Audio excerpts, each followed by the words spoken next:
الصلاة والسلام عليك يا رسول الله وعلى آلك وأصحابك يا حبيب الله.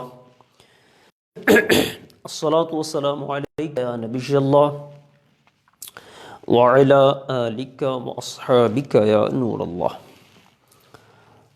قال الله تبارك وتعالى في القرآن المجيد: يوصيكم الله في أولادكم. وقال رسول الله صلى الله تعالى عليه وسلم: من صلى علي في يوم 1000 مرة لم يمت حتى يرى مقعده في الجنة، أو كما قال رسول الله صلی اللہ تعالی علیہ وسلم.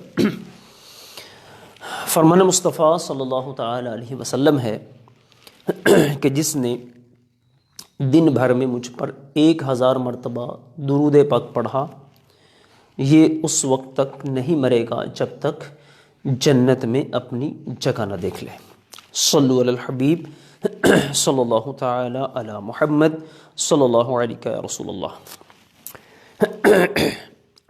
جامعات المدینہ کے تحت جو 12 روزہ دورہ میراث ہے، اس کا آج ہمارا سبق نمبر 5 انشاءاللہ یہ شروع ہوگا. تھوڑی سی بات ہم جو جمعرات کو سبق ہوا تھا اس میں آخری 2 مثالیں ہم نے بیان کی تھیں، یہ ان کو بورڈ کے اوپر میں نے لکھ دیا ہے. اس میں ہم نے ماں کا جو تھا آخری حصہ بیان کیا تھا. اس میں بیان یہ کیا تھا کہ ماں کو جب شوہر موجود ہو یا بیوی ہو تو اس کو شوہر یا بیوی کا حصہ دینے کے بعد اس میں سے جو باقی بچے گا اس میں سے ثلث یہ ماں کو دیا جائے گا. تو آخری جو ہم نے مثال بیان کی تھی وہ مثال اصل میں اس کی ہم نے بیان کرنی تھی، لیکن وہ دوسری مثال بیان ہوئی تھی جس کی طرف ہمارے ایک ویورز ہیں انہوں نے توجہ دلائی. تو اس سے ایک خوشی یہ ہوئی کہ چلو یہ ہے کہ کم از کم ہمارے جو اسلامی بھائی اس کو دیکھ رہے ہیں وہ توجہ سے تو مل رہا ہے. تو بہرحال وہ آخری جو حصہ ہے میں اس کو بیان کرنے جا رہا ہوں. اس میں تھوڑی سی تفصیل ہے اور اس کو ذرا توجہ سے ہی سمجھنا پڑے گا. تو تیسرا یہ تھا کہ اگر ماں کے ساتھ میت کا شوہر ہے یا بیوی ہے، یعنی اگر بیوی فوت ہوئی تو شوہر ہوگا اور اگر شوہر فوت ہوا ہے تو بیوی ہوگی.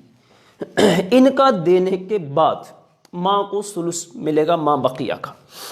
جیسے اب یہاں دیکھیں، جب اولاد نہیں ہے تو شوہر کو ملتا ہے نصف، یعنی 1/2. ماں کو دینا ہم نے ثلث ما بقیہ. تو ایسی صورت میں تو ماں کو اس صورت میں ملے گا سدس ما بقیہ، یعنی اگر شوہر موجود ہے جی تو اس ثلث ما ادھر سے بھی ثلث ما بقیہ دینا ہے. تو جب شوہر ہے اور اب ہم نے یہ جو دینا حصہ، اصل میں جو حصہ جو ثلث ما بقیہ جس کو ہم کہہ رہے ہیں، حقیقت میں یہ سدس ہے، 1/6 ہے یہ. تو اب جب ہم حقیقت ہے یہ سدس ہے تو اسی اعتبار سے ہم نے یہاں مسئلے کی تقسیم کاری 6 سے شروع کی تھی، جس میں سے 3 ہم نے شوہر کو دیے ہیں. اب 3 دینے کے بعد باقی بچتے ہیں 3 6 میں سے. تو اس میں سے پھر ثلث دیا جائے گا ماں کو، وہ تھا 1. اچھا یہ ہو گئے 4، باقی 2 بچے وہ باپ کو بتے اسبا مل جائیں گے. دوسرے نمبر پر جیسے مثلا بیوی ہے، اب یہ ہے بیوی کا ربع اور اس کو ثلث ہم نے دینا ہے. تو جیسے میں نے بتایا کہ یہ جو ہے